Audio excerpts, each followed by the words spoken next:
नमस्कार, आप सभी का स्वागत करता हूं अपने YouTube चैनल सुरेंद्र सिंह बोरा में।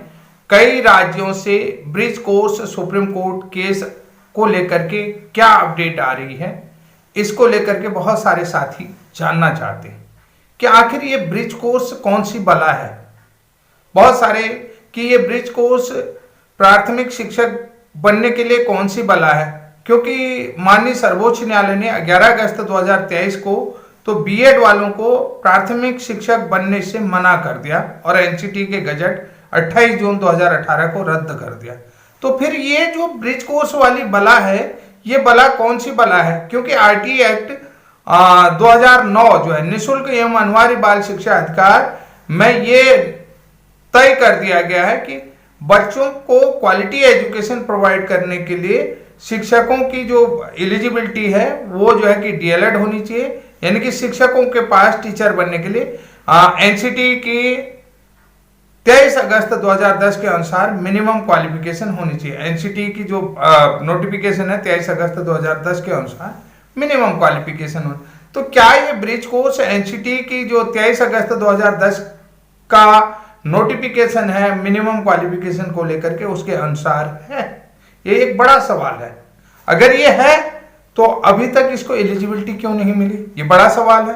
क्या सुप्रीम कोर्ट में इसको लेकर के कोई भ्रामक तथ्य रखे गए या कोई झूठ बोला गया था या इस तथ्य को रखा नहीं गया? ये तमाम चीजें आप लोगों को इस वीडियो के माध्यम से देखने को मिलेंगी कि बहुत सारे लोगों ने इसको इस तरीके से परोसा कि ताकि वास्तविक सच कभी सुप्रीम कोर्ट में भी सामने नहीं आ सकेगा, क्योंकि एनसीटी ने तो इस सच को छुपाया और ये भी सोच रहे थे कि ये जो हो गया यहीं पर मैटर समझ में खत्म हो गया कि ये सच कभी सुप्रीम कोर्ट में आ नहीं सकता, क्योंकि दूसरे जो मिनिमम लोग हैं, गिने चुने लोग हैं, वो मिनिमम एलिजिबिलिटी क्राइटेरिया को कभी चैलेंज नहीं करेंगे।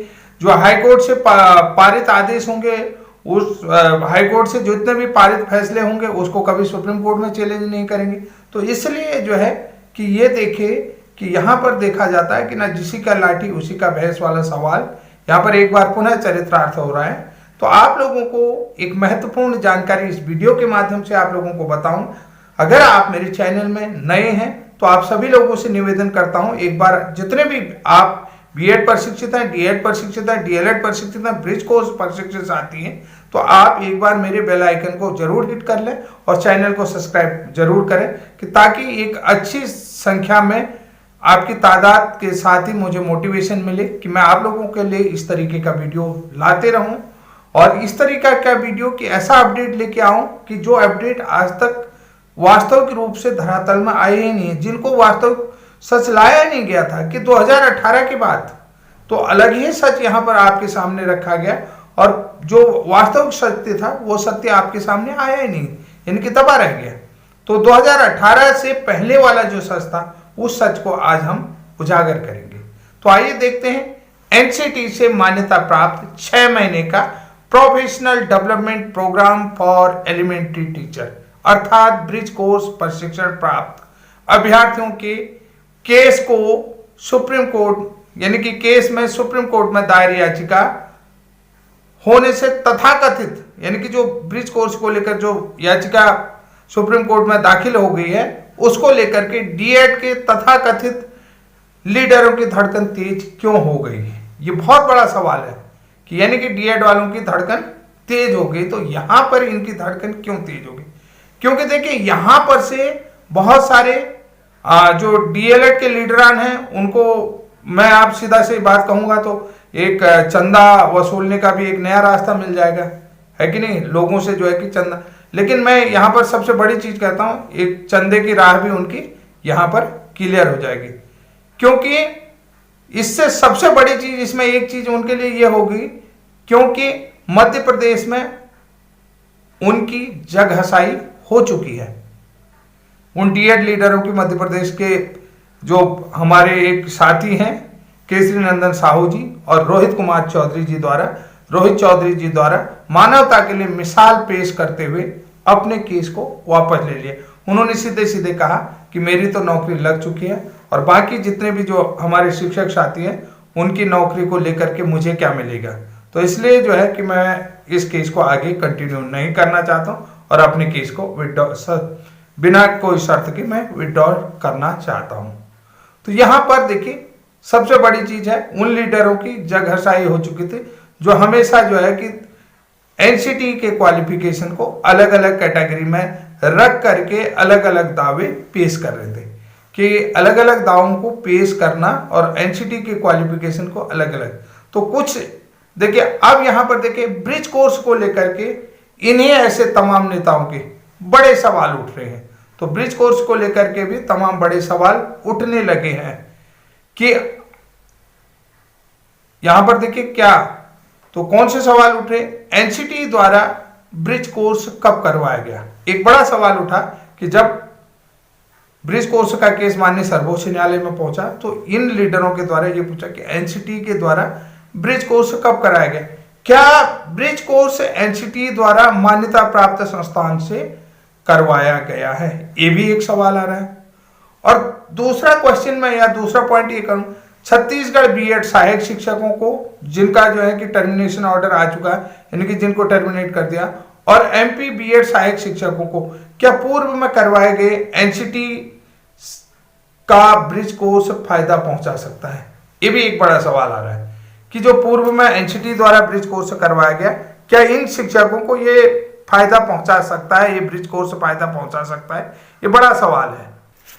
इन सभी सवालों के जवाब के लिए हमें सबसे पहले 11 अगस्त 2023 के सुप्रीम कोर्ट में देवेश शर्मा केस में पारित फैसले में ब्रिज कोर्स प्रशिक्षण को लेकर के क्या कहा गया उसे समझना होगा कि यानी कि जो देवेश शर्मा वाले केस पर फैसला आया है सुप्रीम कोर्ट की तरफ से उसे भी समझना पड़ेगा कि यहां पर उसको समझना बहुत जरूरी है, जिससे साफ तौर पर यानी कि जिस पे साफ तौर पर कहा गया था कि ब्रिज कोर्स जैसा कोई प्रशिक्षण नहीं है, ये कहा गया था। वहां पर क्या कहा गया था, और ब्रिज कोर्स प्रशिक्षण को लेकर के एनसीटी का आईटीआई का जवाब आया था।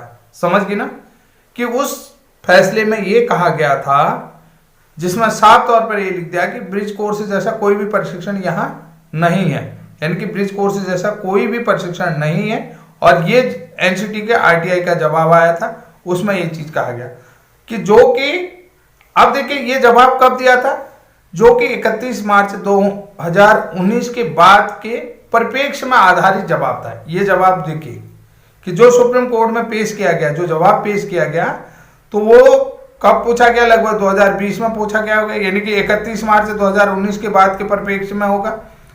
तो उस पर आधारित जवाब होगा कि भाई उस समय एनसीटी का कोई भी संस्थान को अप्रूवल नहीं था और कहीं भी ब्रिज कोर्स जैसा कोई चीज करा नहीं रही थी 2018 के बाद। तो ये चीज है। तो अब देखिए एनसीटी ऐसा जवाब जो अपने जवाब में कहती है, तो अब हमारे पास एनसीटी ये भी कहती है, जवाब में क्या कहती है एनसीटी, ये कहती है हमारे पास ब्रिज कोर्स का कोई सिलेबस नहीं है और ऐसा कोई सिस्टम नहीं है, ऐसा कोई पाठ्यक्रम नहीं बनाया गया है और नहीं बना है, ये चीज उन्होंने कह दिया है। तो देखिए उन्होंने अपने जवाब में कहा हमारे पास ब्रिज कोर्स का कोई सिलेबस नहीं है और ना ऐसा कोई सिस्टम है। भाई एनसीटी के पास ब्रिज कोर्स का सिलेबस तो नहीं है, किसके पास है आप लोगों को पता है? एनसीटी के पास क्यों होगा सिलेबस? एनसीटी ने तो ऑथराइज किया था ना, जो ब्रिज कोर्स का सिलेबस है वो एनआईओएस संस्थान के पास है, न कि एनसीटी के पास। एनसीटी ने उसे अप्रूव्ड किया था। तो ब्रिज कोर्स का सिलेबस किसके पास होगा? तो आप लोगों को पता है, जाहिर सी बात है एनआईओएस के पास होगा, तो एनसीटी के पास कहां से होगा? तो आप कहते एनसीटी ठीक है, एनसीटी कहती है हमारे पास कोई ऐसा सिस्टम नहीं है, एनसीटी ने वो अप्रूव्ड किया था, तो सिस्टम भी उन्हीं के पास होगा। किसके पास? एनआईओएस संस्थान के पास। ऐसा कोई पाठ्यक्रम नहीं है, तो ऐसा पाठ्यक्रम भी जो है कि एनआईओएस संस्थान ने बनाया था और नहीं बना है। ठीक है, अब जो है कि नहीं बना है, एनसीटी के पास कोई नहीं बना है। तो अब देखिए भाई एनसीटी की कोई अधिकृत संस्था वर्तमान में ब्रिज कोर्स नहीं करवाती है, यह भी वो जवाब में क्या है। तो 31 मार्च 2019 के बाद एनसीटी से अप्रूव्ड कोई भी संस्था इस ब्रिज कोर्स को नहीं करवाती, यानी क्योंकि लास्ट जो टिल डेडलाइन थी, यानी कि लास्ट डेडलाइन जो थी वो 31 मार्च 2019 तक थी। तो उसके बाद कोई भी जवाब आएगा तो एनसीटी क्या लिख के देगा? आप एक चीज समझने वाली बात है। तो एनसीटी यही लिख के तो देगी कि एनसीटी की कोई भी अप्रूव्ड संस्था वर्तमान में ब्रिज कोर्स को नहीं करवाती, यही तो लिखेगी। अगर आपने ऐसा सवाल ही पूछा नहीं इससे पूर्व जो है कि एनआईओएस से आपने क्या ब्रिज कोर्स करवाया, ऐसा तो कोई प्रश्न पूछा नहीं, तो उन्होंने मैंने आपके सारे सवालों का जवाब यहाँ पर दे दिया है कि एनसीटी के पास कोई सिलेबस नहीं है, एनसीटी ने कोई पाठ्यक्रम नहीं बनाया। तो अब भाई ये सारी चीजें आगे, लेकिन सबसे बड़ा सवाल फिर से यहां उठता है। अब देखिए इतनी चीजें के अंदर अब इन सब चीजों को लेकर के सबसे बड़ा सवाल यहां पर उठता है। अब एनसीटी के गजट नोटिफिकेशन, देखिए मैं सवाल उठा रहा हूं कि एनसीटी के गजट नोटिफिकेशन 2018 में ऐसा नियम क्यों बनाया जाता है कि एनसीटी से अप्रूव्ड संस्था से या एनसीटी द्वारा मान्यता प्राप्त संस्थान से आपको 6 महीने का ब्रिज कोर्स करवाया जाएगा। किसके लिए? ये बीएड वालों के लिए था कि आपको ब्रिज कोर्स है। ये सवाल एनसीटी के गजट नोटिफिकेशन 2018 में तभी आ सकता है। अब देखिए ये सवाल है, ये सवाल तब आ सकता है, देखिए एनसीटी के गजट नोटिफिकेशन 2018 में तब आ सकता है जब सरकार के पास या एनसीटी के पास 6 महीने का ब्रिज कोर्स प्रशिक्षण की उपलब्धता होगी, या यानी कि उनका कोई अधिकृत संस्था ने करवाया होगा, तो तभी तो वो नियमों में, नहीं तो उस नियम को बदलने के लिए ब्रिज कोर्स के लेकर के भी, जैसे अभी आप लोगों ने देखा ना कि 6 सदस्यीय कमेटी गठित की कि 30 दिन में अपनी रिपोर्ट पेश करें। जैसा इन्होंने कहा था कि भाई एनसीटी के गजट नोटिफिकेशन 28 जून 2018 में जो है कि सेंट्रल गवर्नमेंट के लेटर के बाद ही एनसीटी ने नियम बदला है, तो यानी कि सेंट्रल गवर्नमेंट के नियम पर, पत्र पर ही, तो उसके लिए कोई प्रावधान नहीं बनाया गया, कोई रूल नहीं बनाया गया, तो जो कि गलत है, तो उसको तो ठीक है सुप्रीम कोर्ट ने रद्द कर दिया। लेकिन अब यहां पर सवाल ये आता है कि भाई जो 6 महीने का ब्रिज कोर्स प्रशिक्षण की उपलब्धता होगी तो तभी जाकर के तो 2018 में ब्रिज कोर्स की बात आएगी।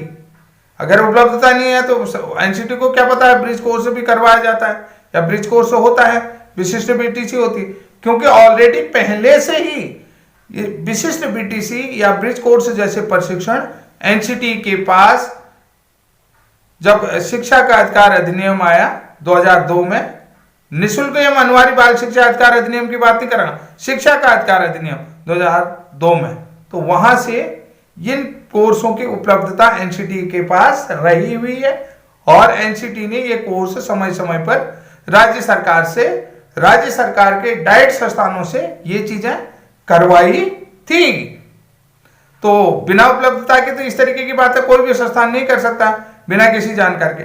अब उपलब्धता होगी, चाहे अब वो जो है कि एनसीटी के किसी भी संस्थान को सेक्शन नंबर 14 का उपनियम 3 की बात हो या सेक्शन नंबर 15 के उपनियम 3 की तहत अप्रूवल देने की बात हो, तो अब भाई एनसीटी देखिए सेक्शन 14 का कॉज 3 या सेक्शन 15 का कॉज 3 के साथ अप्रूव कर सकती है, अप्रूवल दे सकती है किसी भी संस्थान को, चाहे वो एनआईओएस को दे या इग्नू को दे।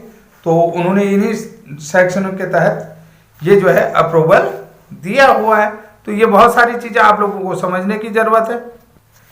अब रही बात, देखिए एनसीटी अपने जवाब में कहती है कि अभी तक ब्रिज कोर्स प्रशिक्षण के लिए किसी भी संस्थान को अप्रूवल नहीं दिया है। तो अब सवाल आता है, देखिए फिर ब्रिज कोर्स को लेकर के फिर से सवाल करता हूं, ये सारे लोग आप लोग समझ रहे हैं ना मैं क्या कहना चाह रहा हूं। देखिए बड़ा सवाल आ रहा है कि अब सवाल आता है कि एनसीटी द्वारा 22 सितंबर 2017 को जो ब्रिज कोर्स प्रशिक्षण को लेकर, यानी कि जो ब्रिज कोर्स प्रशिक्षण की मान्यता को लेकर, ब्रिज कोर्स प्रशिक्षण की मान्यता को लेकर के जो लेटर जारी किया गया है, क्या वो एनसीटी के अधिनियमों के नियमों के विरुद्ध है? जो एनसीटी के अधिनियम के अंतर्गत जो नियम बने हैं तो क्या उन नियमों के विरुद्ध है? तो भाई ये 22 सितंबर 2017 का एनसीटी का ब्रिज कोर्स को लेकर के जो मान्यता प्राप्त लेटर जारी हुआ वो कहां से हो गया है? तो वो क्या नियमों के विरुद्ध था? एनसीटी के नियमों के विरुद्ध तो नहीं था ना? ये बड़ा सवाल है, तो समझना पड़ेगा। यदि ब्रिज कोर्स प्रशिक्षित प्राप्त शिक्षकों को और अन्य बीएड शिक्षकों को राज्य सरकार को एनसीटी के अधिसूचना, देखिए अब यहां पर देखना है, यदि ब्रिज कोर्स प्रशिक्षित या प्रशिक्षण प्राप्त शिक्षकों या अन्य बीएड शिक्षक है, राज्य सरकार को एनसीटी की अधिसूचना की वो लाइन पढ़वाएं यानी कि 22 सितंबर 2017 की वो लाइन पढ़वाएं कि ब्रिज कोर्स प्रशिक्षण के लिए 1 अप्रैल 2015 से 31 मार्च 2019 तक NIVAS को NCTE द्वारा अप्रूव्ड किया हुआ है।